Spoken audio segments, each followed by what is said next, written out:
see, something's going to happen. What? What's going to happen? Something wonderful. What? I understand how you feel. You see, it's all very clear to me now. Welcome to the Occult Rejects. In this episode, you got myself, JJ Vance, and Jin the Ninja. Today we will be talking about the DeLaurance Company. Me and Jin and a few other people have been kind of getting into West Indian magic, and this topic fits in there in a weird way. And I wanted to have Jin come on and talk about it. And it's a topic that I really don't know anything about, so this is really interesting to me. And I got JJ Vance co-hosting with me. So JJ, before we get to start, the show going, and before we introduce Jin, let everybody know what your deal is, in case there's any new listeners who don't know who you are. Let them know where they can find all your stuff, please. Appreciate the invite, Nick. JJ Vance, host of Operation GCD, and Fridays with the Occult Rejects every Friday night, YouTube, Rumble, and Twixter. Jen, looking forward to the conversation. I'm going to go with Nick on that. I also don't know much about the subject. However, I'm looking forward to hearing about it. And I appreciate y'all inviting me as the Chicago correspondent in the conversation. My least favorite city. Spent a lot of time there. The politics are dirtier than D.C. And, the shenanigans are deep there in that city. Dirtier than D.C. That's rough. The funny thing is that when he mentioned Chicago, that was even one of the reasons why I even asked you to jump on. I was like, he might know some random thing that might fit into this. You never know, because I do know you do know some stuff about Chicago and done a lot of business there. Done a lot of business there. Yeah, so thank you very much. Don't care to go back. I'm sure you don't. That's how I feel about DC. Right. Done a lot of business there too. Also, don't care to go back.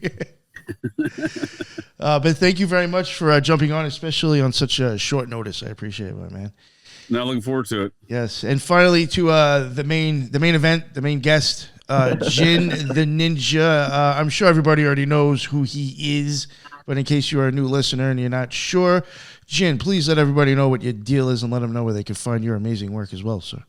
Sure. So thank you guys both for having me on, and Nick especially, well, not especially, but especially for asking me to be like a homie that can, do a whole episode like kind of as a guest. And thank you, obviously, JJ. Every time we work together, it's always like super. We have a really good I don't know. It's easy. So you can find me. Sorry. Yeah, JJ, for sure. I second that, Jen. I always enjoy the conversation. Thank you so much. And so you can find me, Threshold Saints. An episode just dropped today on Dom, which is a anime that's kind of taken Twitter by storm. I'm often on Twitter at Wukong Reborn, WUKONG Reborn, and I do behave. I promise. I've reformed. So most of the time I'll just post interesting metaphysical things in interesting ways is what I sort of seek to do. So follow me on there or IG, and I do have a link tree that desperately needs updating, so that will happen this week. Awesome. Thank you very much. And I'm pretty sure your links are in there already. So everybody go check this stuff out in case you haven't. And now the DeLaurance Company. Jen, I mean, since it's your topic, please take us away and let us know what made you even come across this. So when we did the episode on West Indian Magic, or OBA, I actually had already done. It wasn't really related to the episode that we did at all, but I did an episode on the reggae sound systems, which were these kind of like the mixtape culture that emerged in reggae in the 70s and the 80s, and how a lot of the people were occultists. And they were consciously playing with the frequencies, the way the sounds and the words and the sort of they would like have different weird sounds as like pots and pans and certain like frequencies and crystals, and they would install them on the street. So like if you're thinking like Crowley, he would have like those street battles between magicians. So they kind of did do this, but they had like huge speakers and they would kind of battle it out in Jamaica with these kind of like rapping MCs or these singing MCs, and they would do it like to the reggae sound system. So basically I looked at like how Obeah was exactly dub. Exactly. So they would use the things, and then the people would also know Obeah, would also know magic. So they would kind of have magical battles in the street, and it was like the music or the sound was a big part of it. And so you can't really discuss Jamaican magic without discussing science. So anyone who is familiar with Nick's amazing series on the Grimoires will know that wisdom science is the more common word or wisdom literature as a broader category. People didn't used to think of it as like occultism. It used to be just part of natural sciences, natural philosophy, and it used to be considered wisdom literature. Doesn't mean that you do everything in it. Doesn't mean you read Picatrix and you do everything in it. It's just wisdom literature. It's just meant to expand your sort of knowledge of the universe. So to sort of bring it back to DeLaurance Company, DeLaurance Company was founded in 1901. Now I'm going to get back to this date in a minute because I know, Nick, I could see the spark happening. 1901, it's an 11, right? That's an interesting founding date.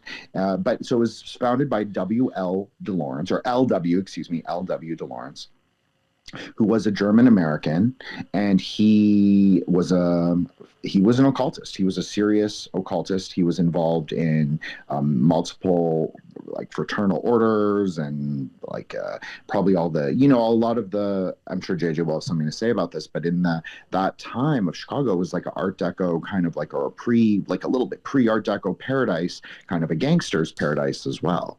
So I think that there was a lot of Egyptian kind of influence. Like that's also what he got famous for, was he published in 1898. So a little bit, but even before the founding of his company, he published a book called The Great Eastern Rite and of Hindu Magic, which is now also called the Obeah Bible, which is the picture that I sent you, Nick, the blue book. Yes, I'll pull that up now, actually. And so he published that in 1898. And although says it is Hindu in nature, it's actually not. There's actually really no West Indian, there's no Indian magic per se. Now, are there comparable ideas between Tantra and Western Hermeticism? Absolutely. So the great book and magical art, Hindu magic and Indian occultism. Now, this book is original. Now, there is sort of an internet or maybe an occult rumor in the greater occult community that he directly one-to-one copied Agrippa's books of occult philosophy 1 through 3, as well as Francis Barrett's The Magus, which is an essay, but also like it's sometimes considered the 4th book of Agrippa. And he just sort of remixed it and put it into this book. That is funny. Sorry, Nick, go ahead. That is funny. Now, you would have to hope that like your students never look any farther than your work. That's a ballsy move. Well, it is the rumor. So if you look at the Magus 1-to-1 to some of the essays that he published or that he wrote, supposedly, it does seem quite different.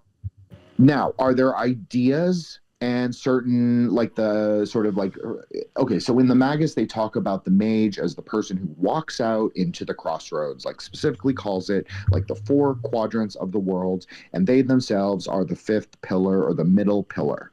So they are the axis, the plus ultra, that is the ruler of heaven and earth. Now, his book also discusses this idea. Now, this idea is also found in sort of West Indian African magic and also Tantra. But I actually think that instead of looking at it as he necessarily borrowed it 1-to-1, maybe this is just a perennial sort of concept, like a cosmological construction of the world, of the 10 directions. I know I said there's 4 directions, but really there's the up and down.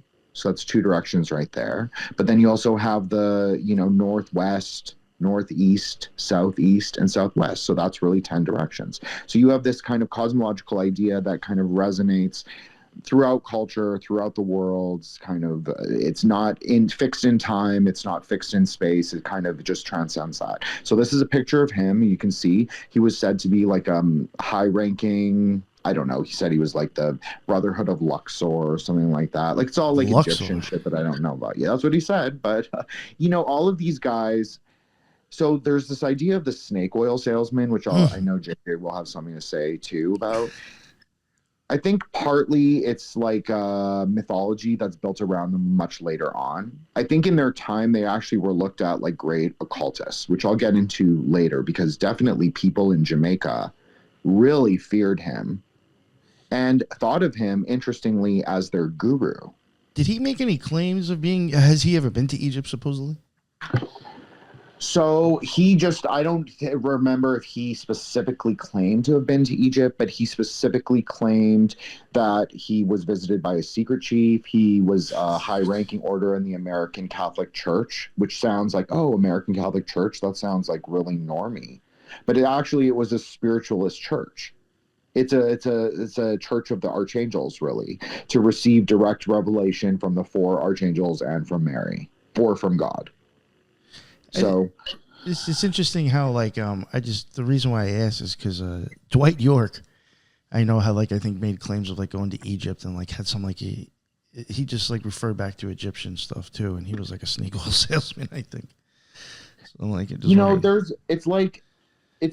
we were even talking about this pre-recording. There's the Hoodoo current in American, even in people like to say, oh, it's this syncretic slave religion. No, it definitely permeated to the very top of occultism. You can see everybody kind of drawing from it. A mail order Hoodoo thing was very popular. It made many black millionaires during this time, exactly this time. It was very popular in the South. It was very popular among white people as well. It's it transcended race to a high degree.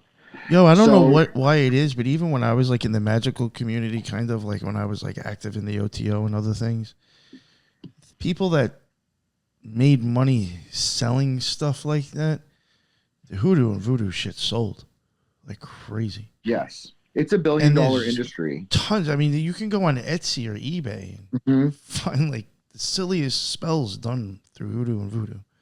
And I'm sure most of them are scams. I'm sure you're getting something, but it's a lot of scams. Yeah. And so that's part of mail order. Well, I think even the spell itself is probably not even it's probably a scam all around. I hate to say it, but this is the thing. Hoodoo is meant to be even if you're not a magician, it's the system is the idea is that you're supposed to go to the Botanica or go to the mail order or go to whomever, and you get maybe the shop owner helps you. Maybe the shop owner is kind of like a sorcerer or spiritualist. And so they help you choose the specific ingredients that you'll need to accomplish your will or your work. Mm. So it's supposed to be meant for you. It's not really meant for you to pay money to some card reader so they light candles for you. Sure. Can you amend your stuff with that if you can go in person? Now it's become a large internet business, and I'm not trying to block anyone's coin or whatever, but it does seem to largely be very fraught, we will say, and just probably a little less legitimate than it should be. It just seems to be something that is both fraud and real, a lot of magic, actually. Yeah. No, I totally agree with you. That's what I was trying to get at, really. Yeah, it just seems like it's it almost seems like something that's just a known go-to if you just want to try to make a quick buck in that type of field, in my opinion. I don't know. Because you don't need to be particularly knowledgeable about ritual magic. You don't need to be particularly knowledgeable about Kabbalah. You don't need to be particularly knowledgeable about anything, in fact, because it's a very practical magic. It's actually not a cosmological system. That sort of speaks back to the other point is how it's a very American sort of it's a mixture. It has Jewish Saul magic, which is Kabbalah, but it's practical Kabbalah.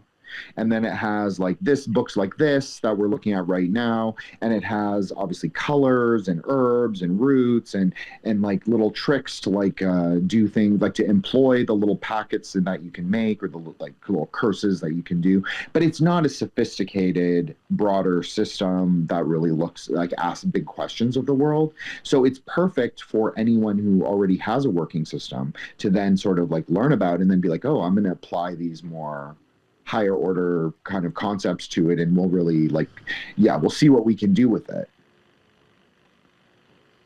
I don't know. I got a question for you, Jen. Sure, go for it, JJ. This all sounds very interesting.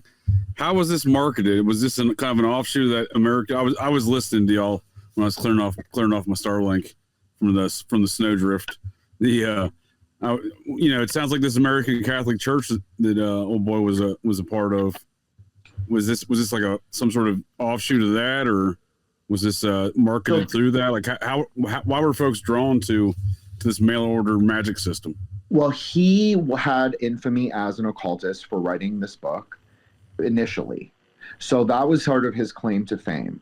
Then he went to the U.S. Patent Office in Chicago, and he looked at what patents had run out on what occult properties that he had wanted.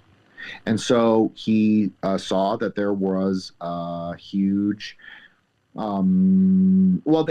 I said, it was a huge time for mail order. Like if you were an occultist, this is how you got it. There was no, there was nothing else. This is what it was. It was mail order, kind of sketchy, and even interstate mail order in a lot of the southern states was illegal. You can find this a lot in South Carolina and Georgia and Alabama. They would arrest people for doing mail order hoodoo. So really, it kind of was a scam. That was illegal, huh? So you cannot sell magical services across state lines in some of those states.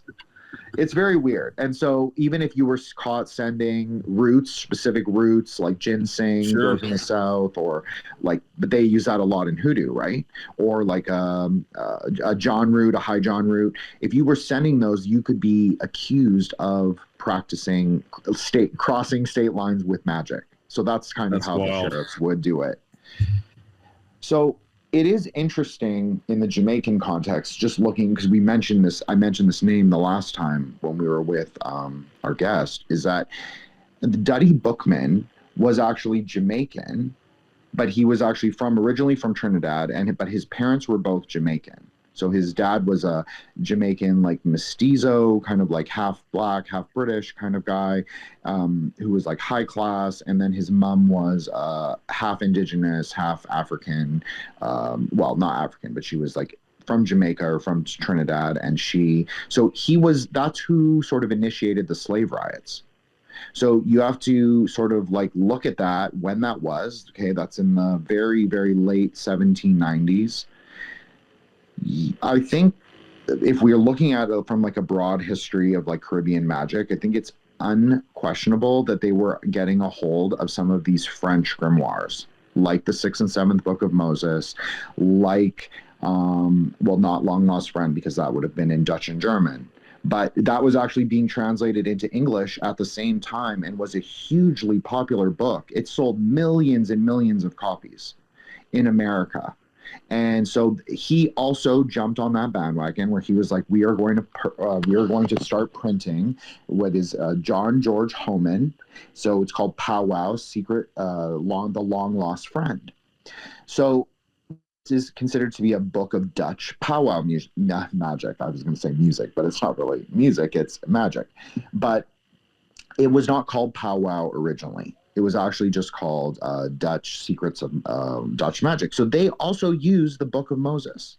So he was definitely drawing from a northeastern, but maybe also southeastern sort of strain of American magic. So there's something very American about all that this. That Dutch magic was kind of big up there. It was like Pennsylvania area and stuff. Like, I mean, I'm sure not everybody puts them there on purpose. But like I even remember like going to certain areas where you would see those, you know how like they have I forgot the specific names of them, but they have those sigils that they use that almost look like a mandala. Mm-hmm. They said that's from there. Back in the day, they used to hang those up on top of the front of their houses to actually advertise that they're into that shit. And that thing has become such a decorative piece that I don't even know that people, you'll see that on so many fucking houses in certain areas of like Pennsylvania and the United States. It's like, do you even know why that's there? Like, or is it actually that common? But like, you will see that a lot. Those things. So, and from what I know about it, back in the day, they used to hang them up and put them like on their garage door or on top of their peak of their house. So the ones, it was like a calling card. No, you're totally right, Nick, and thank you for huge. bringing this up. This is obviously from the Long Lost Friend or Dutch Power. So this is obviously Hebrew letters made in like a jumble. It's probably like a spirit trap is kind of what I'm thinking. I don't know, that might be wrong. But it is something. So you could say it's like for luck or for something else, but it's so maybe they arranged the Hebrew letters in a specific kind of mathematical Book of Moses. So it's those in a specific way. So I don't know which one this is. The only ones that I'm actually familiar with a couple of them specifically, but there's a lot of them in this book. So this is a book of Pseudo Solomon, and Nick wants to cover it, so we probably will cover it eventually. And so, I'll save some things. But this is a really important book for West Indian magic because this is kind of like, Nick, you covered like the Nuwabians and like Brother Panic. And like I've done that on my show, like an episode about that. Not necessarily the cult implications, but just how influential he's been on Black American folk magic. And just like the sort of like the magic of the numbers, science of the numbers. I mean, that's also interesting too, talking about wisdom science, like the Black American people still call it the science of the numbers. So this is something that I didn't well define in the last episode, which is totally on me. But there is a difference between like science, Obeah, and Meow, which is healing. So I did talk about it a little bit, but there is a really important distinction. Science is the text. So everything that mostly is science either comes from physical texts like the Bible, comes from Hoodoo, or not Hoodoo, excuse me, comes from the Bible, comes from Tantra, so actual texts, which we talked a little bit about, like this whole like Indian diaspora in the West Indies, or it comes from books like the I Ching or the Quran. It depends on what island and what composition the people are from, obviously. But though anything that is a text is science. But usually you cannot say you are a scientist. So that's also interesting, is that they would call themselves scientists if they were only book learned, meaning if they had undergone the sort of ritual component of receiving the DeLaurance, specifically the DeLaurance Company books. You would have to receive them, fully undergo the initiation, in which a goetic spirit would maybe throw rocks on your house in the middle of the night or appear before you or stand on your chest. And this would happen for 9 nights. And so, no, it sounds very creepy, but so they would say that if you got too scared and you sent the books back, then as out of respect, you would lose your refund. So that is also interesting just from a commerce perspective, because it is kind of a scam in a way. It's because even the fear, just putting the fear, like saying, oh, like Johnny from, whatever town, like he got haunted by for the books. So then it spreads around and people don't know. If people are very superstitious, they just don't know. So they all kind of believe it. And so they all end up with these books that are like, have this reputation of like being very evil. Now, were they very evil? Probably they're not. They're pretty tame by modern occult standards, to be honest. Like a lot of older grimoires are relatively tame by our standards now. And so, but they do have transgressive ideas if you were growing up in like a very conservative, like Anglican or Catholic island. Yes, I mean the ideas of like practicing like ritual magic with angels and demons and using the names of the prophets to call them down or writing sigils. But they didn't just do that. They actually, even the scientists, the people that wouldn't say that they were practicing Obeah, they would incorporate, Nick even was talking about this, which I thought was really interesting before, is that they incorporated local herbs, local ingredients into their work. So they never let the lack of European ingredients deter them, which I always found very like interesting from a magical perspective, because the one thing you hear a lot about magicians or people who want to practice magic online is they'll always say, oh, I can't get this X, Y, and Z. Well, yeah, you can. You can do whatever you want. You just have to you just have to sometimes adapt. And so I think that they were very masterful at adapting these very like Euro heavy text into a kind of working magic. Now, can you say it's like a village magic? Sure. But they were using higher order concepts, like deep concepts from, like Europe and Goetia and Enochian magic, and they were using like the 6th and 7th book of Moses, like Nick showed, or the George Homan book, the Long Lost Psalm. So you were getting, or the Long Lost Friend, excuse me. So they were also getting this in Jamaica. That's what's really interesting too. So you have to think like this is spreading throughout all the Western world. And this is also spread like the Henry Selig's or Secret of the Psalms. Like I got into an argument with this. Like someone was like, that's not Kabbalah. Yeah, that is. That's practical Kabbalah.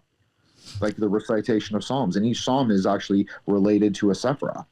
So it's a really interesting kind of like, you can sort of reappraise the history of magic, being like, yeah, this stuff was like very alive. It was people were definitely aware of it. People were definitely practicing it. People definitely own the books because they sold tens of millions of copies. And that company still exists today. Actually, it's really interesting. They sell jewelry, religious and magical jewelry. Oh, that's that. Is that the site, right? That I was Yes. like, yo, I'm dying. I'm done. That is funny.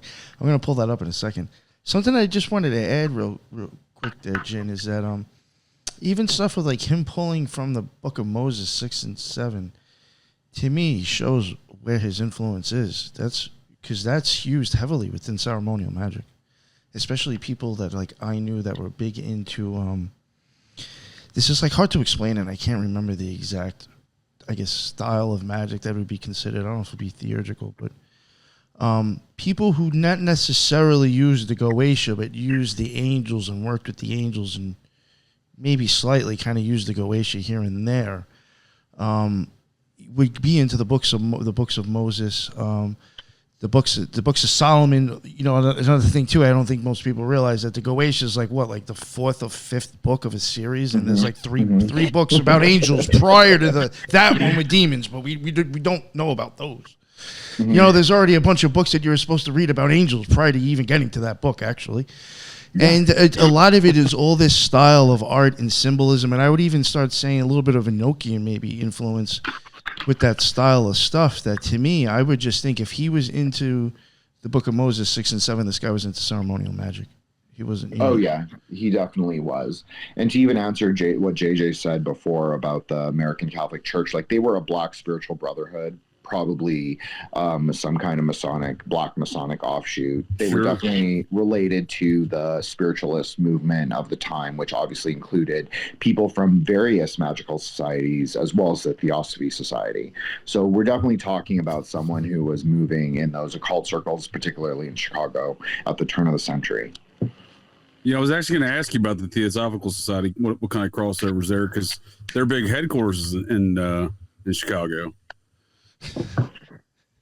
Yeah, so I actually was hoping that you would be on, JJ, specifically because of this. So it is interesting to think about that it just burned down in North Hollywood, like the Theosophical Library, and then the library, yeah, to now sort of like talk about this, like the headquarters. Well, in my opinion, I'd love to hear what JJ has to say about this, and Nick obviously as well, but I think that there's something really metaphysically interesting about Chicago and Art Deco architecture and how the city's sort of like has this reputation as like a war zone city, and as like a mafia city, is like I think you said it, JJ, like the dirtiest city in America. I think that is It's dirty, filthy. Yeah. But it's sort of like an unofficial ruling capital too of many sort of machinations in American politics. So I don't know. You're right on target there, Jen. Especially when a lot of folks don't realize relative to American politics, and potentially, in my opinion, at least, occultism amongst these crew. You got Chicago's the epicenter of activity of the Obamas, Hillary Clinton's hometown, and other folks in that orbit. And I think Clinton, one thing to overlook there is the associations her family has with the Chicago mob. In fact, her mentor was the bookkeeper for the mob. And I think that's no surprise because it's something that you and I have discussed many times. It's something that Nick has discussed on the show many times. You've obviously discussed it on your show, and you've discussed it together. Is that it is really interesting how the mafia is occult. Like, they are occultists. Not every mafioso, every gangster, every low-level guy is necessarily an occultist. No, there's just somebody like at every top. high-ranking bishop is not like a magician. But there's enough that they can lead and direct people to like their greater goals. That's all it takes. Sure. You need like 10 in a society of like 1,000. All it takes is No, the for 10. sure. And I say look no further than Hillary Clinton. She's steeped in occultism from all angles. Her family's all mobbed up in Chicago. Allegations that her father was actually the underboss to Capone and took over once Capone went to prison. These are some of the stories I've gotten from some law enforcement associates in and around Chicago. You know, former high-ranking captains in Chicago PD have told me that story. So, you know, I don't know. I put a little bit of weight to it, you know, because again, her known mentor, Saul Alinsky, was mobbed up. The Marxist fellow, he was mobbed up. He was a bookkeeper there for the mob. So it makes sense to me that Hugh Rodham, Hillary's father, would then be associated as well. But she writes about going to do voodoo stuff in Haiti on her honeymoon. She's been, you know, there's all sorts of occultism surrounding Hillary there. No different than the Obamas too. You know, it's so obvious to me that, like, Nick was even saying this, I forgot if he said it pre-recording or right at the beginning, but he was talking about how voodoo could almost be, it's not a novel system, and he didn't say that, so I'm not putting words in his mouth, but there's an element to voodoo that it makes so much sense to, I'm going to say it like in a specific way, but I don't mean it in a derogatory way, but a higher order occultist is going to instantly recognize very important, maybe secret things in voodoo right away, just from the iconography. If you know a little bit of the backstory, if you have some ceremonial or like deeper occult knowledge, you're just going to know. You're going to see like there's a red pillar, a blue pillar system, like there's all these syncretic saints that, you know, I can actually make this work. Like you can see there's a whole system there. Yeah, well, like the magical reality. That was even the thing, like, I was saying that pre-recording, and I think JJ even seemed interested by it, is that I said, just for myself, and again, I wasn't so much adhering or using their system, but I was kind of translating it into ceremonial magic. I would take a lot of, I guess you would say, I think it's hoodoo, right? Some people will say voodoo is the religion, hoodoo is the practice. I don't know if people, you know, if that's how you look at it, but is that the delineation? I'm not familiar some people with the will difference. say that, yeah. I really don't know. I would say that hoodoo's just the American version. Like, yes, that's a good way of putting it too. You could make a distinction, like Nick is saying. Like, yeah, you could say that. That's totally true. But I think it's much more complicated than that. Yeah, I think it's a real basic way of explaining it. I don't know enough, but I do think even myself, that's kind of a basic way to delineate. But certainly voodoo is like there is a liturgical element, you could say. Like, you could say that like chaos magic is to Tolima what like hoodoo is to voodoo. Yeah. But drawing from, but not necessarily the same thing. Sure. But yeah, when I was into ceremonial magic a lot, just because of the use of so many oils and herbs, and I was into that just for making incense and certain things. That, like if I wanted to make certain tinctures or like jars to just like sit and like, I guess like charge it with something, kind of like almost an amulet or a talisman. I would actually kind of like use certain, I guess, hoodoo recipes. Mm-hmm. Because they would translate easy over for me with ceremonial magic, because like basically it's all like all the things in there are pretty much there to still symbolize a planet or an element, and you can translate that over into ceremonial magic easily once you start doing stuff like that. I mean, to be totally honest with you, even in 777 Crowley 777, I think I might even include possibly like even have a column for that. So that's like you can easily start seeing the associations once you look at it. Certain even gods, and I would start saying, hoodoo or voodoo, like Papa Legba, or certain people, you could see who they would translate over into a different pantheon, and then you could understand. And it's just like, it's kind of like there's like a chart, really. If you really want to get into it as a ceremonial magician, you can start making charts and start seeing how you could start equating things. And hoodoo or voodoo to me was just very simple to equate over to ceremonial magic into something that I wanted to do, even though I wasn't doing a voodoo or hoodoo ritual. So, long story short, trying to explain myself.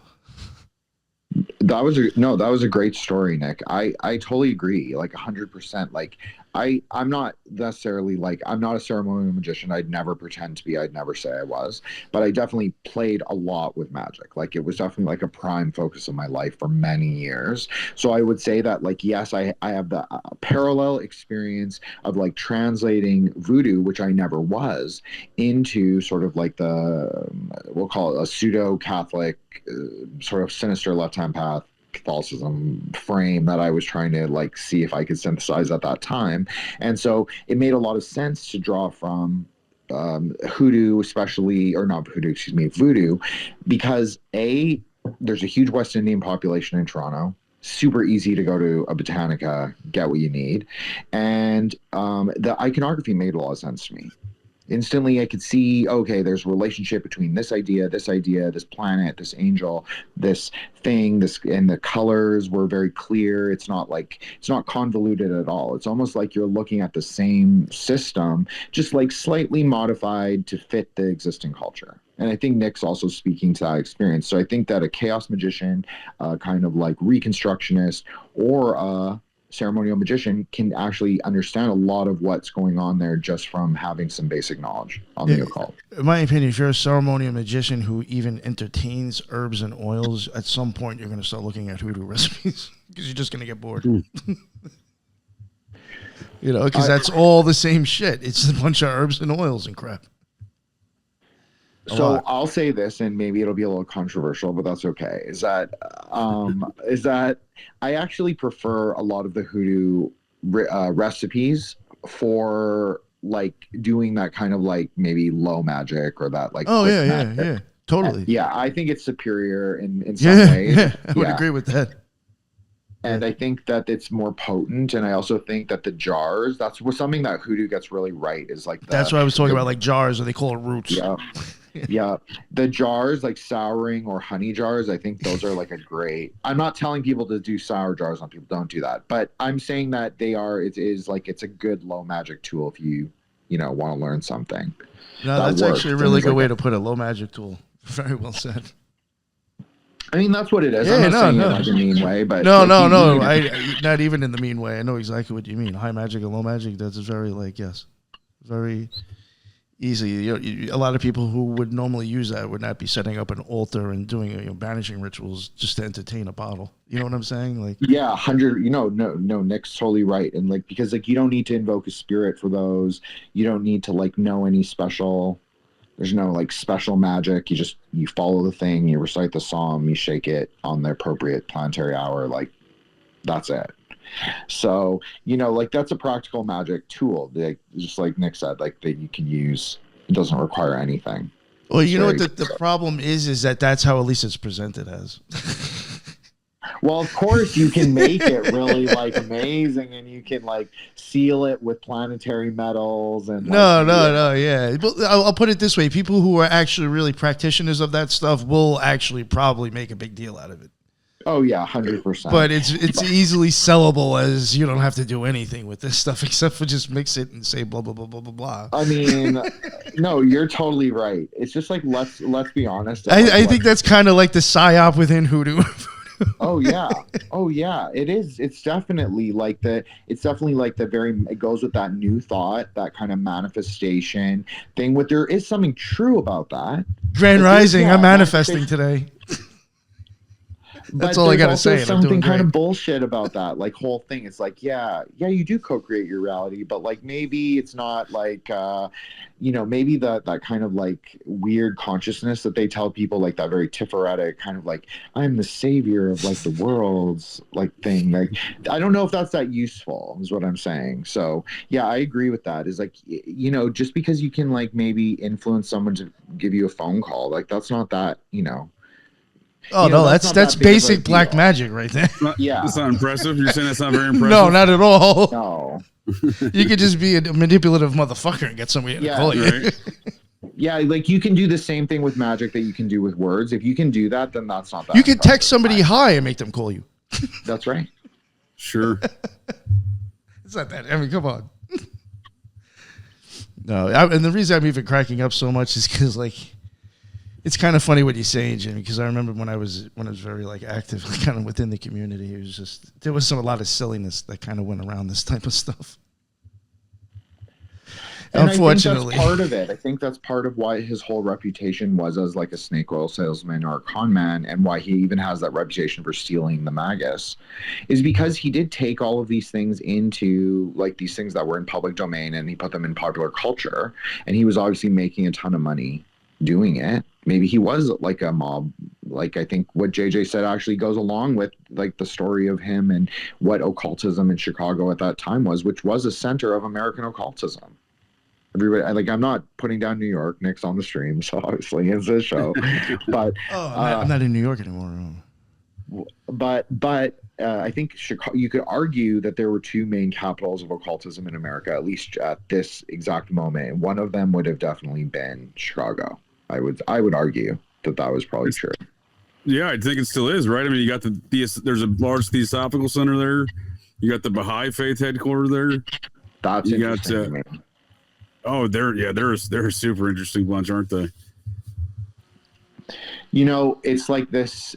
You see this a lot with theosophy, this kind of like offshoot religions that are kind of theosophical, but then they're kind of like their own thing. Like Alice Bailey, she was kind of like the perfect example of like an offshoot theosophist. Like they take an idea that is kind of like half baked to begin with, but there's something interesting there. Like, yeah, there's something interesting. Like I'm not a racialist or like an identitarian, so I don't really, that root race stuff, that doesn't really, I don't know. I think that's kind of weird and bullshit, but that's just me. You believe what you want. Sure. But then they take it and then they go to like this really weird extreme, and then all of theosophy then gets tainted by these like kind of really weird concepts. And like I think theosophy at its root was just really about like looking at the different systems and seeing if you could put it together into something interesting. Now, do I think they made some errors when they did that? Yeah. Do I think that they should have like worshipped that kid, like a 12-year-old little kid, as like the Kumara and like set up this whole like moonchild complex? That's what I'm calling it. No, I don't think they should have done that, because I don't think Krishnamurti was the moonchild, and nor do I even think that it matters, frankly. And I think it was like a weird theosophy thing. And I think it goes along with what you say, JJ, about like alien cargo cults. It's like they don't need to do that. Just be normal. You can practice theosophy, but just like also be normal at the same time. I was actually, that's a good point. I was wondering if these folks had any alien bend to their situation, because what you were describing earlier when I had stepped away, it sounded a lot, and I think Nick brought it up about Dwight York. Sounds a lot like a more science temple stuff, especially when you were covering, Jen, the term they don't call themselves scientists, but they refer to it as science. It just obviously more science has science a lot, yeah. Dwight York got a lot of his stuff from more science. Mathematics. Mathematics. No, science. definitely. They were definitely, so when they're drawing on the same thing, and this is the interesting thing, is that you had a lot of Jamaican people moving to New York in the 1930s. Zora Neale Hurston, who was she was the FDR program. They supported her and gave her like a ton of money to go publish books on Hoodoo, Voodoo, and Obeah. So she went down to the Bahamas, down to Georgia, Florida, all the like these like hot spots, and also Jamaica. So she wrote like actually quite a good book on Jamaican Obeah. Now a lot of people don't like it, because they're saying, oh, she's like not really interpreting it right, because you could see how much the system had degraded.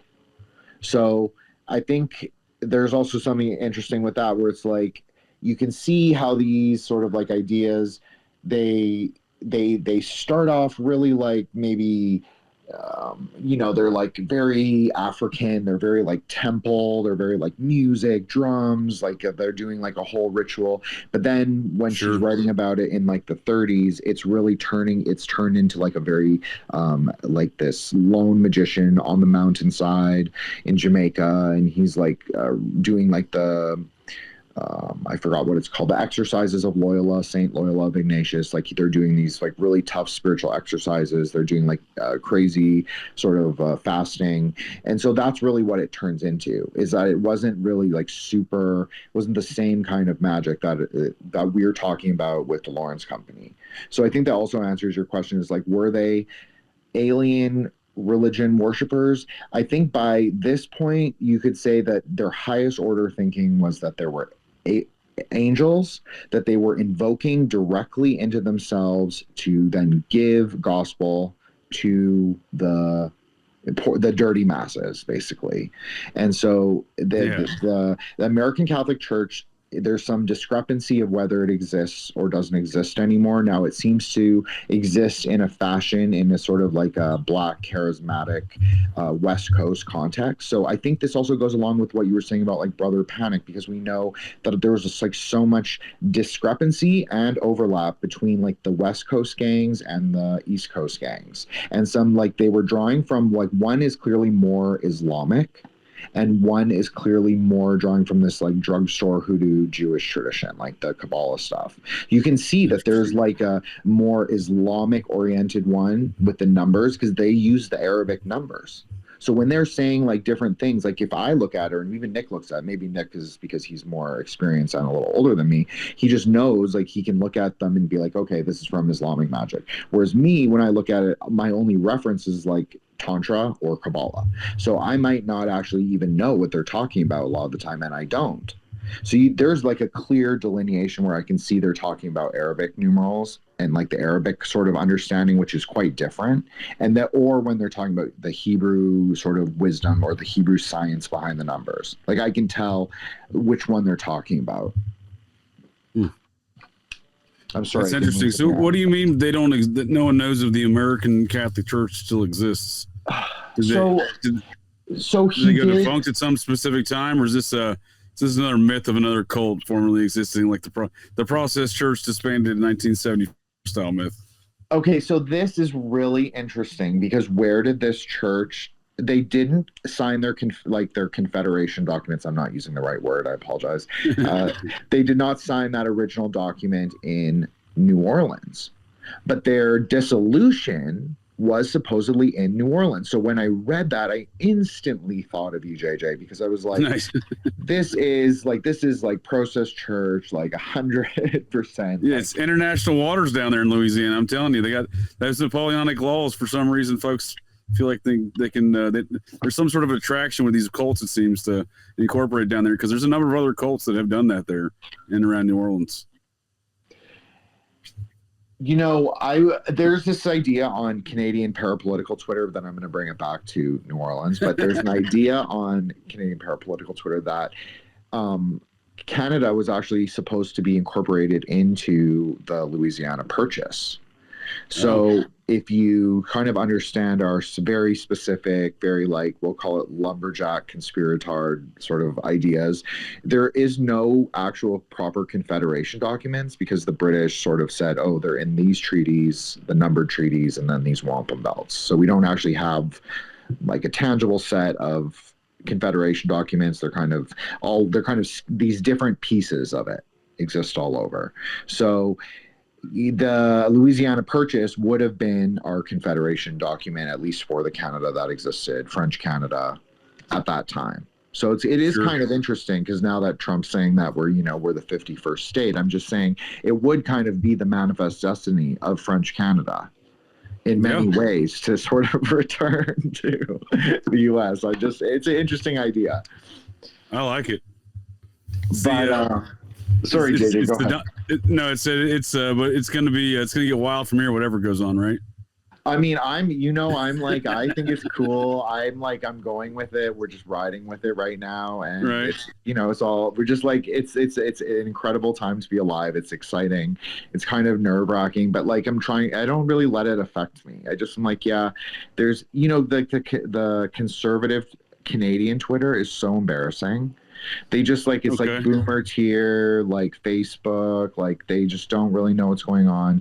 Then there's like this other group like me, they're like all these dissident people who are like, yeah, let's just merge with the US. Like who cares about Canadian Twitter or politics anymore? Let's just go with it. So I think that there's like this libertine element that you're kind of even speaking to of like what is international waters and why is it centered around this area with Napoleonic sort of admiralty law.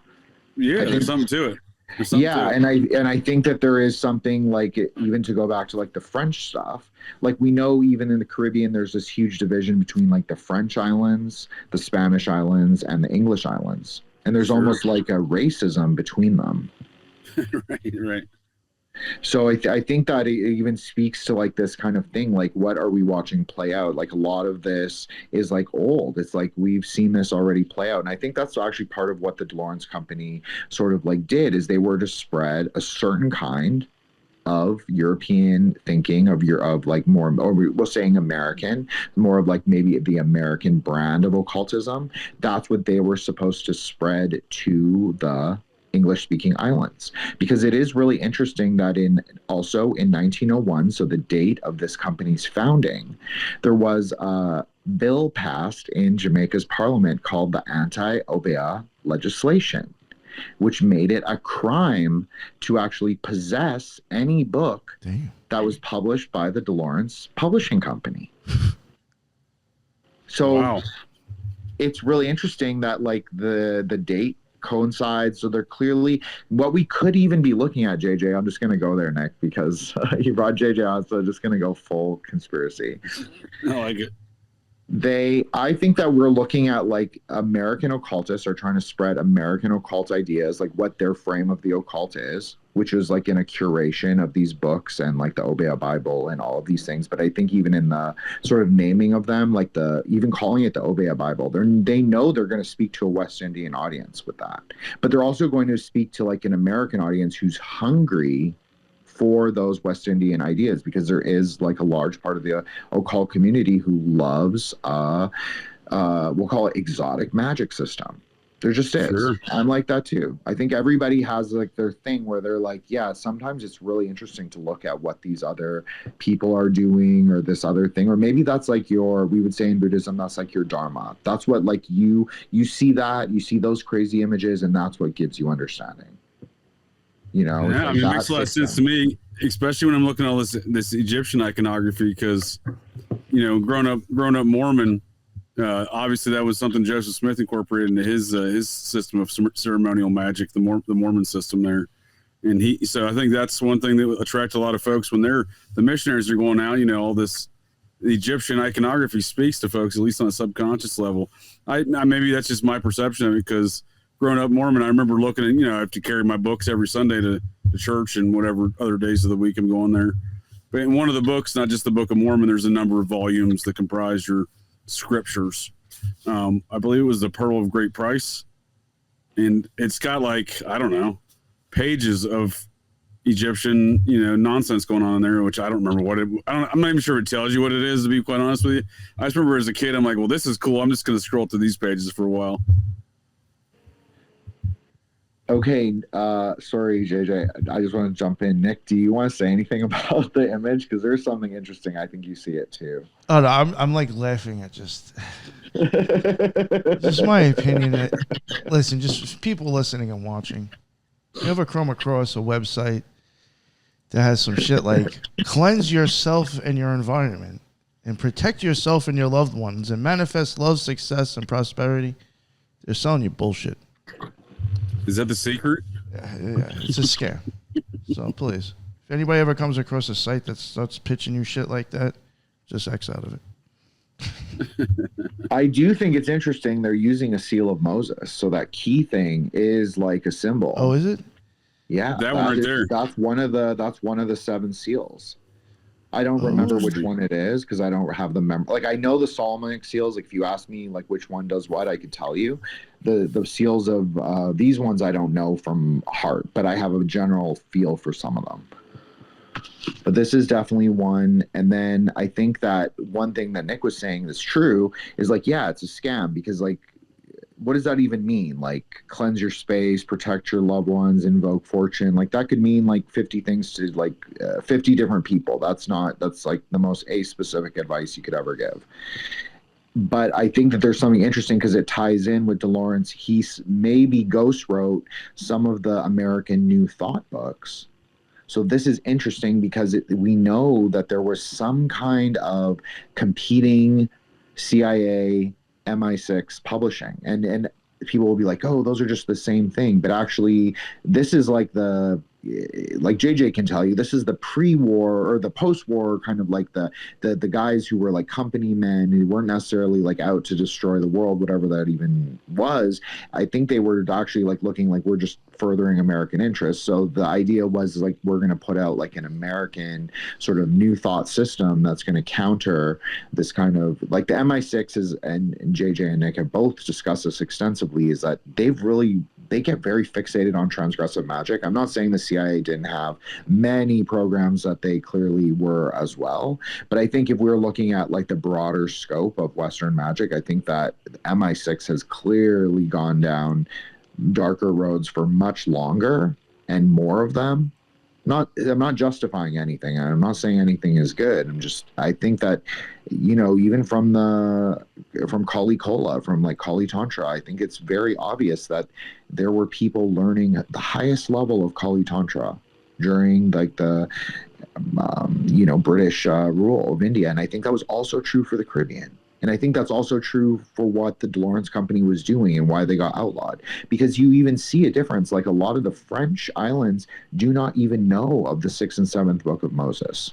It's a very uncommon book for certain linguistic groups. And you see this also with certain ones that are more popular in French and Spanish magic. You have like the Petit Albert. That's a much more popular French and Spanish grimoire than it is in English. In fact, it wasn't even, I think the Stephen Skinner was the first one to do like the major translation of that. It didn't happen until like the 2000s, if I remember correctly. That might be incorrect. Stephen Skinner. I haven't heard that name in a minute. Well, there's all these OGs. There's all these. He's a major. I would say he's like, would you say, Nick? He's like a major. He's known. Yeah, he's known. Yeah, he's got like his own, I think his own version of 777 as well. His own association as well. It's pretty deep. He did all these translations and kind of like he did a Seal of Solomon version, and his version is like if you ask people who work the keys, they will tell you like his version is the most complete. He sort of filled out some of the Hebrew. He fixed some of the way the sigils looked, and he also sort of retranslated it from the original German, I believe it was, instead of just translating it from like a French translation, which was the typical standard. So he actually went back and found like a much older version in German and was like, we're going to actually fix this for like an English speaking magician. So I would say he's quite well regarded. For sure. And yeah. Yeah, he's known in the ceremonial magic community for sure. And he's still alive, or is this he's deceased? Oh no, he's still alive. Yeah. Is he? Oh, okay. Yeah, I thought about trying to get him on the show, but I have no idea if he. Oh, there you go. Yeah, it's funny. Somebody else that has they have a Thelemic podcast just had him on recently, and I was like, God damn it! How do I? I was trying to get them to like get me in touch with them, but they won't answer their DMs. So I'll try. Yeah, you'll have that. So, Jen, I like the idea of the exporting the Western magic to these island nations. And it's interesting, especially when you're talking spook activity. Relative to Chicago, Chicago is the epicenter. Still is in some part, but especially in years past, before the age of the interwebs, Chicago was the epicenter of all publishing activity in America. So basically, everything that's getting published, like actually printed, is getting printed out of Chicago. I mean, you'll have your New York papers and stuff like that, but any kind of periodicals, a lot of syndicated newspapers and stuff get printed out of Chicago. All the pornography industry. Playboy Mansion may have been in Los Angeles, but the Playboy and hustlers getting printed out of Chicago. So very, very, that's a long-standing thing though for Chicago being the epicenter of all these books and periodicals and whatnot. So that's that's what spooks they got to get involved in those activities. Anyone who thinks that the CIA hasn't been deeply involved in the printing and publication in America's, they're deeply mistaken. It's an industry that the long before the interwebs, they're getting involved in the dissemination of information. I mean, that's the most magical thing you can really do. I mean, I spoke about this with Nick on his episode, is that like we were talking about something that we actually speak on relatively often is like Crowley, and how he kind of would have magical experiences or like retell certain stories in a specific way or at a specific moment. So he kind of re-narrates what's going on, but in the way that he's doing that, that's a magical act. Like, he's doing a magical ritual if you believe it. Like, if you take that, even if you don't believe it, you can say it's total bullshit. But if you remember that story, that's in a way a magical act, because he's implanting, I'm copying Nick like verbatim here. He's like implanting an idea in your mind that you will carry through space and time. Especially if you never knew of it before. He just gave you an option or an idea you never had before. Ooh, that can be powerful if you remember it.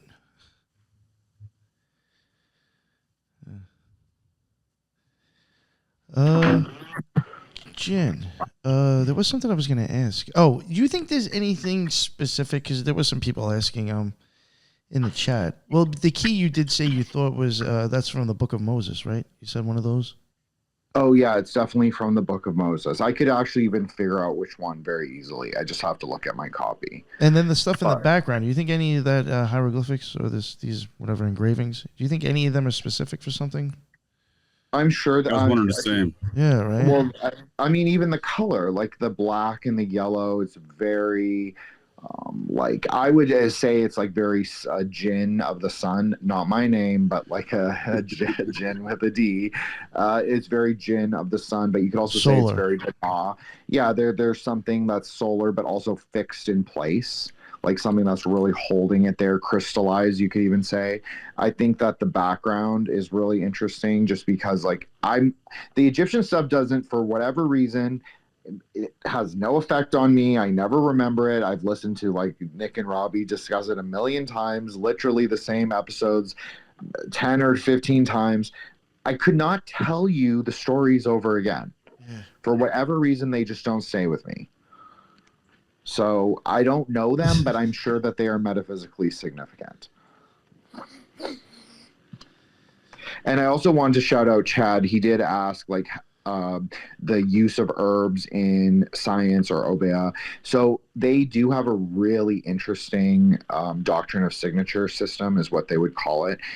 Doctrine of signatures is both a medical and, well, it's not considered medical now, but for most of medical history, it was considered a medical thing. It's like the sort of nature of the plants would actually correspond to like an organ, a planet, metal, and then you would be able to also test the plant, and then you could find like trace elements. Like every plant has trace elements. Like nettle is very high in iron, so nettle is always considered a martial plant because it causes urticaria, which is like a reddening. It's very. I've used nettle for Mars before.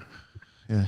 It's a very martial. It has the nature of Mars, so that would be its doctrine of signatures. It would be like an outward expression of what it is metaphysically. It's basically what it is. So they would just, like Nick was saying, like they can, a true magician can look at the herbs that they're using and sort of, I'm not saying it's like easy. I'm saying that there's a way that you can look at herbs and kind of recognize their nature and be like, yeah, this actually makes sense. You can relate this to this planet, this thing to this scent to this. So then you can use their system. So Jamaica actually is one of the most biodiverse places in the Western Hemisphere, if not the most. I think it's actually Dominica. So not the Dominican Republic, Dominica. So Dominica is its own teeny little English-speaking island where they also practice Obeah, very interestingly, and they also grow a lot of chocolate. So also very interesting. So Also, it's important to note that when we're talking about the islands, and our next guest brought this up the last time, Abjatari and Matt, is that he said, well, Trinidad's had this ruler, this ruler, this ruler, like all these European countries. That's the same for every single one of the islands. So, like, to go back to something JJ was saying, like spook activity and publishing, yeah, you're probably going to have different waves of published materials coming from the different factional magicians, if you want to call them that. There would be different kinds of things popular at different times depending on who is the governor of the island. That makes sense. Yeah. Especially, I mean, that's kind of how those islands are still run today, right? Like Haiti's kind of the same way, right? Like their dictator is kind of some sort of magical wizard, right? So this is really interesting. It's always fascinated me. It's fascinated me because Voodoo is very fascinating as a religion. It just is. I know a lot of people have very negative feelings. I'm not saying it's necessarily positive or negative. I probably think it's positive or negative largely because I think you have to look at a religion by how it bears fruit and the place that it's from. I don't know if it necessarily bore the best fruit, but I think as a system though, it's very interesting. So they've always had a magical system, a fraternal order magical system in Haiti since liberation. And that even brings it all the way around to Duddy Bookman. So Duddy Bookman was definitely drawing from these English occult ideas, but he was bringing them into Haiti. He was bringing them into that French hellfire, libertine, and plus the Africanized system.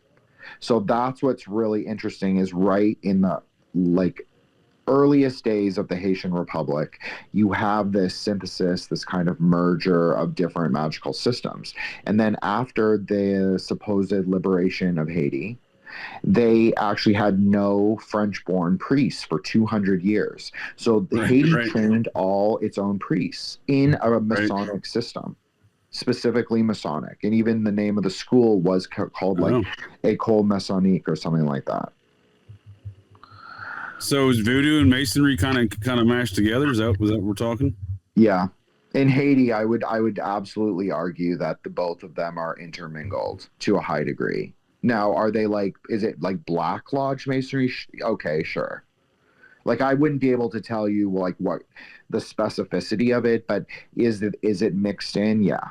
It can be mixed in just because people recognize like red and blue and white, and they kind of know that that's really magical. So they'll borrow those kind of external, we'll say, Kabbalistic ideas. Like Nick was even saying this, like how people will hang the pentacles or the sigils in like the Dutch Pennsylvania. But they don't necessarily know it's super magical, but you could just borrow the idea because you heard someone else say it's really magical. More of a folk tradition at that point is what you're saying. Yeah, exactly. And I think that's one of the problems with voodoo is because it's spun out into so many different houses, and that's what they call them. So every house sort of gets its own rules, and they can sort of rewrite them from scratch almost, but they have to follow certain liturgical guidelines. But then they have different families, is what they call them, of spirits or loi, or which can also be translated as the French for law. And I don't necessarily agree with that. I don't disagree with that, but it's just one sort of interpretation of the name. But they can, if they work with certain spirits, their whole purpose is to be very unconventional or transgressive. So I think this actually even speaks to the Scientology process difference. There's houses that clearly focus really on what we call white magic, like healing, protection, road opening is a big one, Abre Camino. But then there's ones that specifically focus on black magic. We're gonna be the dominating force. And then that is to your question, JJ, is about the Sorcerer King. So they've always had a Sorcerer King. It's inescapable in Haiti to be in any position of power, influence, financial or political, and not have association with you could say a faction of these houses, of these Hoodoo, Bokors, or Hogans. Sure. No, that makes a lot of sense, and especially with your comparison to the Scientology and process stuff, the different the houses as you put them. Yeah, that's interesting. The yeah, Haiti's a weird place. It's yeah, I see what you're saying. It's kind of inescapable. They have a system of politics. Sounds like Freemasonry as well, and religion that's kind of mashed together as one figurehead. And that's the problem with it, is like it becomes tribal at a certain point. Like once the system degrades to like a level, it just becomes street gangs. Like, yeah, it's clearly Masonic, this like system of houses that are allegiant to one red or blue faction. They even wear those colors. Like for their houses, they will have their Bloods in the Crips, huh? Yeah, absolutely. They call them drapeau, and they will wear them in their back pocket, like very Bloods and Crips, or they'll wear them as a bandana. So, I mean, yeah, they're not escaping. Like they're it's very Masonic. Like it's deep in their gangs and their kind of ruling politics. I think do they have their own Crip walk? I do think it's interesting to reference Jamaica, though, because obviously when I did my episode, it was on Edward Siaga, who was sort of like, he was Hapaborean. I often joke that I'm Hapaborean, but he was actually Hapaborean. He was like mixed. He was mixed of everything. So he also he wrote some of the first published books on Obeah, or science. And so he kind of broke a long-standing taboo, and it was also illegal to study those things. So how did he get funding to study those things and then go on to be the prime minister? Very interesting. But and he was clearly involved with certain factions of drug gangs. His faction was blamed for the bombings of many airports, certain assassinations, and he was considered to be one of the best prime ministers Jamaica ever had. So yeah, he's a really interesting figure. He would be worth a deep dive, honestly. Yeah, I'm gonna have to check him out. He sounds like a real stand-up guy. I've only been to Jamaica once. It's an interesting place. It's an interesting place, but like all of the Caribbean seems to have this underlying thing of the cartels or the drug gangs, or maybe they're not even cartels. They're just like street-level drug gangs who say you can't smuggle through my territory. Sure. That seems to be a big thing in the islands. Like the territories seem to be very important to them, like just maintaining sort of like these, what we would maybe look at as tribal lines or like ethnic lines or religious or linguistic lines. They tend to see as like, you just must maintain that. So ancestrally, generally, yeah, the drug pipeline from, it's usually from Trinidad all the way up into the Bahamas was the traditional sort of like, especially in the 70s and the 80s. But he was a really interesting prime minister because he wrote on Obeah, but he also was known as like quite a ferocious Obeah practitioner himself. So I just wonder if it's like, maybe you look at every prime minister or president of the islands and maybe you would find it in their background, like without question. I don't know if that's true, but I just think it would be an interesting proposition. It sounds like a common trend in amongst the Caribbean there. Yeah, it's interesting that there's no shortage of drugs on those islands at all. That's right. They got to get there somehow. So something. I mean, it's like it's one of these open secrets. Like because you see guys with machine guns walking around everywhere, but like, so you think there's some level of security going on.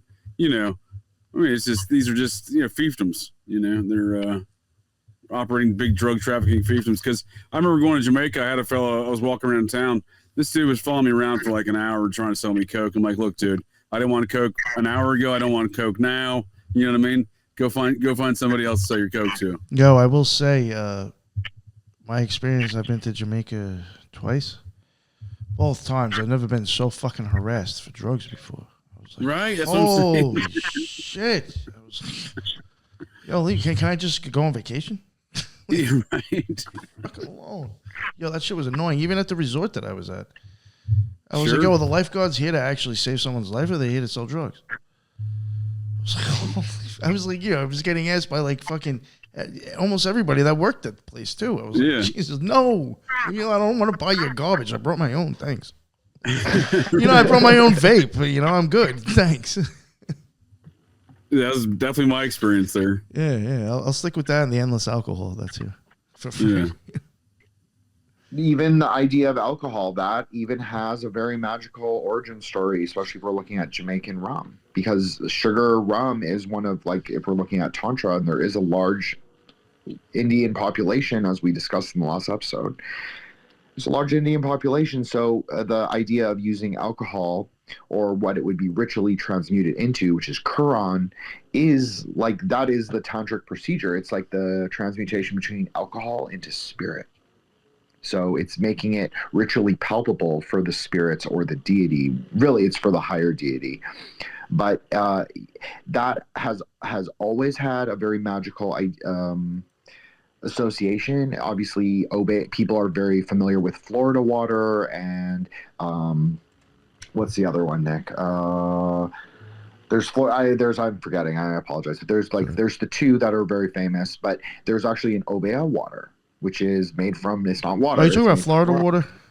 Yeah, Florida water is one of them, and then there's another one that's like a Colonial. I've actually made one of those things. I can't remember the name of it. It's like this mixture of stuff, and you make this like cleansing water. Yeah. So that's what Obeah water is. It is like it's using the Jamaican overproof rum, so it has to be over 80%. So you can see, like in the traditional Jamaican rum making, it was like usually they would always brew above 80%, if not over 100. So it has to be a high proof, but then they would stick like John roots, they would stick Angelica, bay leaf, and it would be like, it's like a little different. It's like a little more a drugstore, you could say, or a little more. They would also put like leaves and things from the bush is what they would call it, but it definitely had like, there would be both drugstore and like forest elements. So that's actually still famous in Jamaica, like Obeah water. It doesn't smell anything like Florida water. So, you know, people go to Jamaica, that's an interesting thing to try and look for at a candle store. Interesting. So now, what was I know with this case, unless it was just a broad thing, didn't you say, well, with this this company, didn't you say that it ties kind of in like to a true crime thing, or did you mention this already? I think it's interesting because he was involved in various fraud cases, and he beat all of them, but he didn't. His reputation actually did suffer. He's often frequently called a con man. And then he also claimed to have ghost written several influential New Thought books.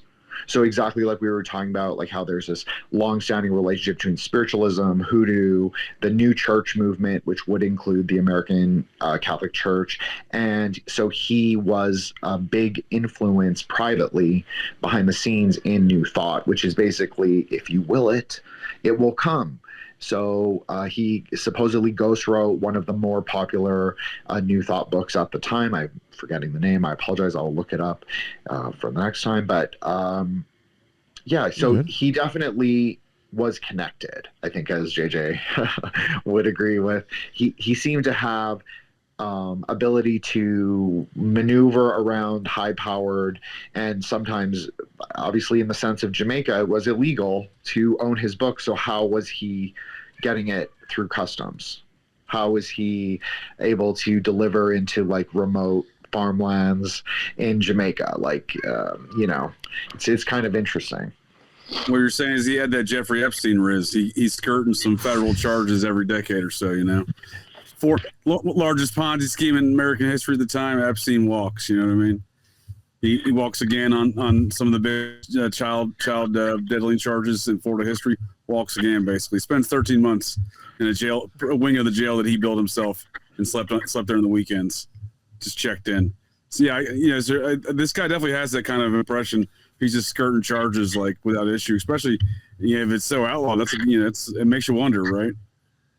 Well, it's also interesting because Obeah was also outlawed, and this is what I was referring to, Nick, is because it was outlawed because it was whether it was true or not true, they blamed it on the killing of many slave owners and like ex-slave owners. So like their descendants would often get poisoned or turned blue, or sometimes their heads chopped off. That was one time. And so yeah, they had like all these crazy things happen, and they would say, oh, it's because the slaves practiced, or they weren't slaves at this point. And actually in Jamaica, they were liberated quite early on. So they would practice Obeah. So it would often got blamed for any time there was civil unrest. So it was also another reason, even though I alluded that said it was kind of like weird that coincidence that DeLaurance Company founded in that same year as the bill passed. I think it was also because they often blamed this like higher order thinking. So that's what he said he sold. That's why they even called themselves scientists instead of sorcerers, because they thought this is a higher order thinking. This is like true magi shit. Oh, well, they're selling you 10-karat gold rings. I mean, come on, it's just legit now. There's no doubt in my mind that L. Ron Hubbard was fully familiar with this entire system in which to adapt his, science and his tech of Scientology. I mean, it's kind of a mail order system in and of itself. Yeah, you can go into the orgs, but you're really not mandated to for a lot of the aspects of the religion. A lot of it is just mail order shit. I mean, I also think this, JJ. So it's so interesting that you bring it up because he does.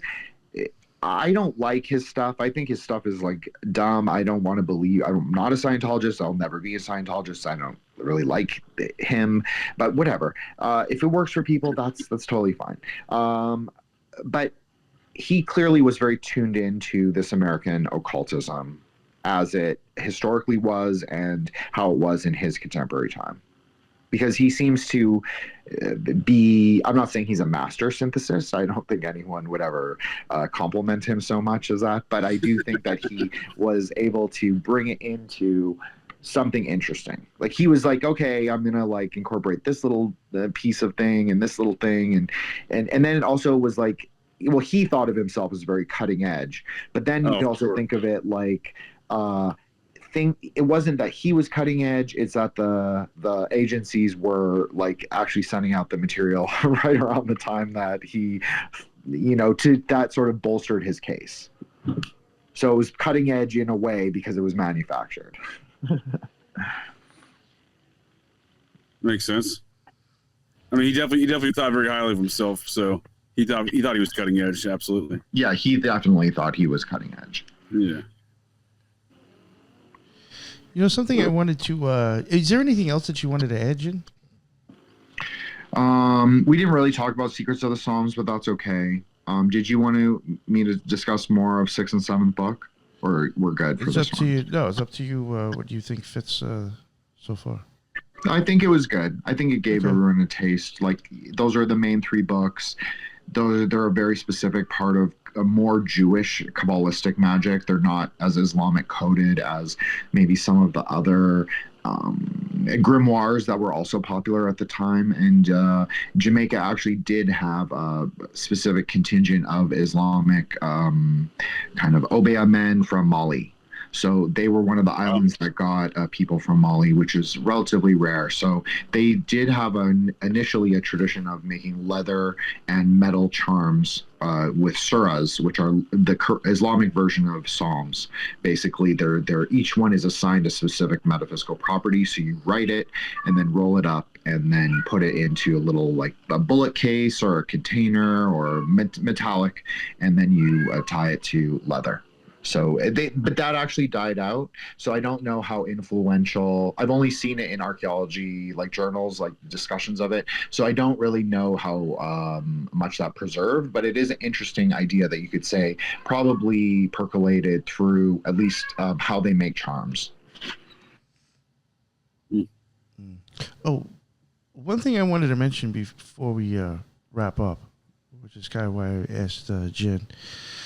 Something you had mentioned before, JJ, I think you might have seemed surprised by it when I think mentioned, I think Masonic Masons kind of maybe being influenced by certain stuff. My opinion, them and a lot of other secret societies and occultists were influenced by like Native American and a lot of like indigenous type like stuff, in my opinion. I do think you will see a crossover of occult symbolism from the Native Americans even into ceremonial magic. Really? Yeah. It's kind of surprising because you start wondering like, well, which one came first? Like, right? Or are we incorporating they had their own stuff systems. Some of these native tribes had their own kind of Freemasonic systems, right? Yes, they did. Kind of. Yeah. They would have their own systems and stuff. Tribe. Well, I recall it's there's a fucking tribe. Really? What is that? What do you think a tribe is? No, but I mean, like No, they had I'm their own, saying- like within the tribe, they had like their tribe, yeah. They had their own like Freemasonic system within the tribe, like Yeah, no, but I'm saying if you look at the way a tribe is, I mean, it's very set up, very orderly, just like very compartmentalized, right, right. yeah. Because there was a guy out of New York, a Society of Cincinnati member. He was half native, I want to say, of the Oneonta. I think Oneonta, one of those native tribes there in central New York around the Finger Lakes. His mother, I think, was native. His father was, I think, a Dutchman there. Anyhow, he was the chief of that tribe. That's as later on in his life, but he was never allowed to be involved in the tribe's Freemason. He described it as like a Freemason. He was a Freemason as well. But he described it, the internal Freemasonry society to the native tribe, as being exclusively native. If you had anything other than native blood, you weren't allowed into their Freemasonry. It was very weird. I mean, they didn't call it Freemasonry, but it was a very Freemasonic system, the way this guy described. He was comparing it to his known Freemasonry, Scottish Rite Freemasonry. So it's weird. I didn't realize, though, that a lot of that stuff was found in ceremonial magic as well, too. For sure, I think so. Yeah, I mean, what's really interesting, even with we've had Thrash on. He was in the chat before. I don't know if he's still listening. We've had him on cover Native American stuff. I highly suggest people to go back and check that out. It's an older one, very informative with Native American and symbolism. If you even start looking at like some of the tribes that he covered, and like he kind of goes over like how like there's certain people there doing certain things, and they have certain roles. It's almost very set up as if, and they seemed very focused on people having a magical experience, or something very much like that, like even almost like a shamanistic experience. So even in myself, those tribes almost seem like they are set up to help bring individuals to have an actual magical experience.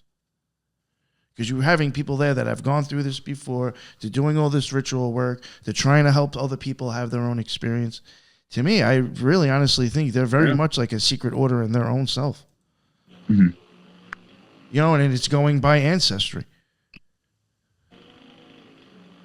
Yeah. Yeah, I mean, if you look at the way some of them are, it's very much, and I could see maybe that's why they wanted to wipe them out. Yeah.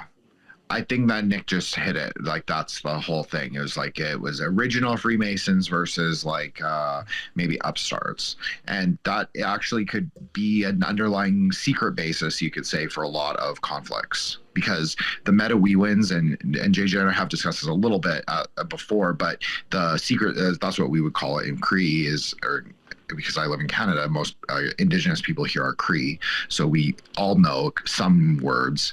So Metaweewin is the word for medicine society. It's exactly what JJ is saying. It's like this secret lodge within the tribe.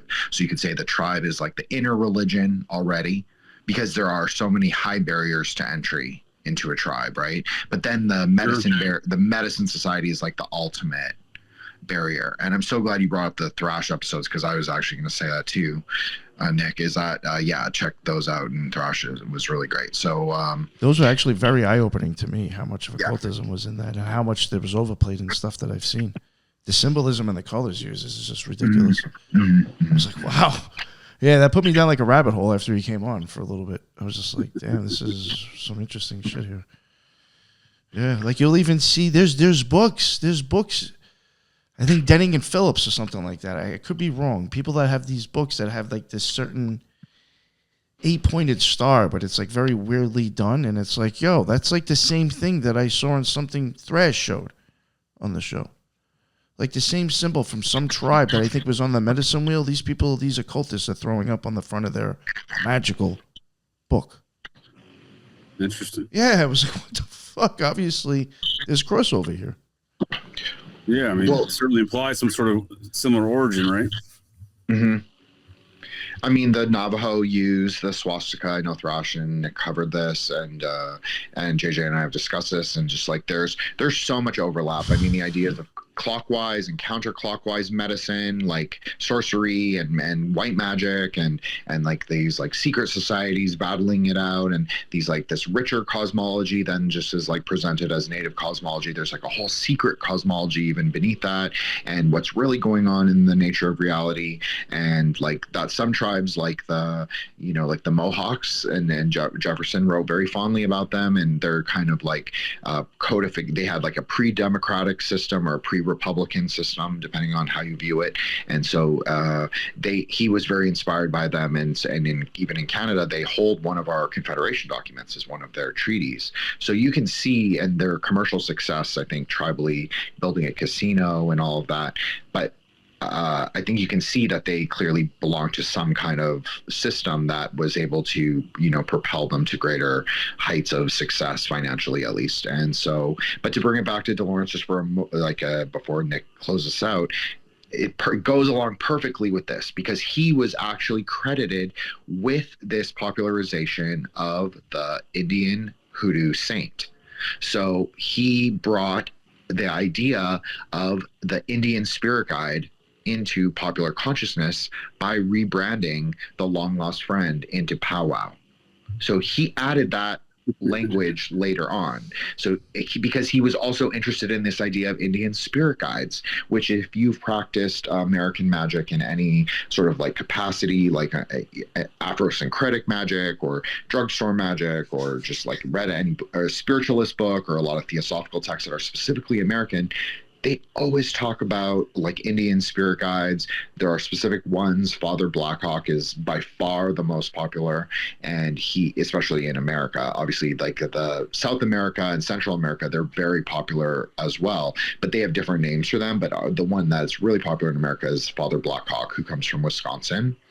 And there's actually a great book on this by Jason Berry. And so he talks a lot about something you'd find interesting, JJ, is the Mississippian snake cults.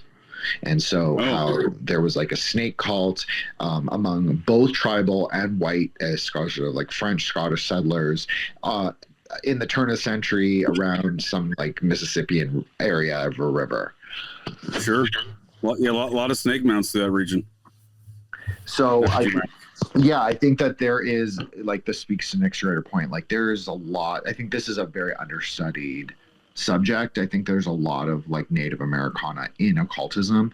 I think that there are certain Native people, largely mixed blood, simply because that's sort of how it works, that have like ability to use Native symbology to also understand you know, more, we could call it quote unquote Western metaphysical ideas as well.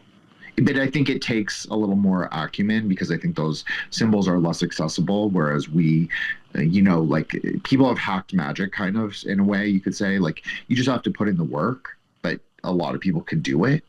Whereas like the native stuff is like, there's so many high barriers to entry. It's like, you know, it'd be difficult to like pull it 100% and explain what it is. Mm-hmm. All right. Well, thank you very much, Jen. And I think we'll wrap it up. Again, for people like you even mentioned before, Jen, and I brought it up before as well, for people who have not heard it, even for the people listening and don't watch the video when you're catching this and it drops on audio, go back and check out the Native American series with Thrash. It's very, very, very interesting. I was very surprised by a lot of it, to tell you the truth. And yeah, Jen, the Ninja, please let everybody know where they can find your stuff again one more time, sir. Sure. Thank you, Nick, and thank you, JJ, so much. Appreciate this. I know I kind of brought you on by me. I'm sort of infamously meandering, and so I'm glad that you let me meander. So thank you both, and I love being a guest as well as a reject. And so you can find me on this show. You can find me on my show, which is Threshold Saints, and you can, I'm around, so you can follow me on Twitter, Wukong Reborn, or IG Threshold Saints. There's also a show account, Threshold Saints, on Twitter. So if you don't want the nonsense, you can just follow the show, and that's it. Thank you very much, and his links will be on the bottom as well. And JJ Vance, please let everybody know where they can find your amazing stuff. No, I appreciate the invite, Nick. And Jen, as soon as Nick said you I didn't know anything about the subject, so learned a lot today. And as soon as Nick said you were invited me on, you were the other guest. I'm like, yeah, of course, I'll come join the fellow occult reject here. I figured that would. I figured that'd sweeten the pot when I asked him, and it's such a short notice. I was like, Jen's coming on. Yeah, I was like, oh, Jen, for sure, I'll definitely join you. Yeah, no, I always learn a lot whenever we discuss things, Jen. So today was no different. In fact, and as you're closing things out with the Indian spiritual guide, the only thing I could picture was Wayne's World 2, where Wayne's has an Indian spirit guide directing him to Jim Morrison in the afterlife to put on a rock concert. Oh, that's interesting. Well, thank you, JJ, also for that compliment. And let me just say that I did re-listen to that show that I did, that JJ generously invited me on to do with him and Nick on Big Trouble in Little China. And it was actually, I actually was proud of myself. I was like, oh, I actually did a podcast. I can actually do it. So, no, it was an awesome show. We'll have to come back on again. We'll have to do some more esoteric and occult film reviews. That was good stuff. You got a lot of good reviews there, but. Yeah, I always enjoy the conversation, gents. I appreciate the invite there, Nick. And it sounds like this guy DeLaurance is to blame for all these with these spirit guys is to blame for all these patchouli julies. They like to call them on Instagram talking about their spirit guides. You know what I mean? Sounds like he's one of the epicenters of the new thought or new age spirit guide activity, huh? They're manifesting with their root jar. Yeah. Right. I have a spirit guide, and you will appreciate this one, Jen. The guy I like to joke is my spirit animal is former Toronto Mayor Rob Ford, the guy that just would smoke crack out in public and refuse to resign. I mean, the dude was a gangster, so that's like the joke. He's my spirit animal. I guess I have Laurence to thank for these jokes. But no, it's a great conversation. Operation GCD live every Wednesday, and Fridays live every Friday with the Occult Rejects. So Friday. Definitely looking forward to anytime we'll have to congregate here again sometime on these subjects for sure. But yeah, I always enjoy the conversation. Oh yeah, thank you very much, and definitely check out the Fridays. We already got the next few weeks kind of booked already, so we already know it's going to be some pretty decent shows, which it was going to be anyway. But regardless, definitely keep an eye out. Should be good, fun, and we'll both be back on together. It was a couple of weeks that he was off and then I was off, and we'll be back next week, or this week, I mean. So, yeah, definitely check it out. And again, thank you, Jen, for coming on, sir. That was truly interesting stuff, and never heard of this, any of this stuff before, so I appreciate it. Yeah, it was totally new to me. And everybody in the chat, thank you very much. I appreciate it. I saw a lot of the usual people and some new people. That's what's up. Great stuff. And I see some people over on JJ's channel chiming in as well. That's what's up. I appreciate it, you guys. And and until the next one, everybody be well. Later.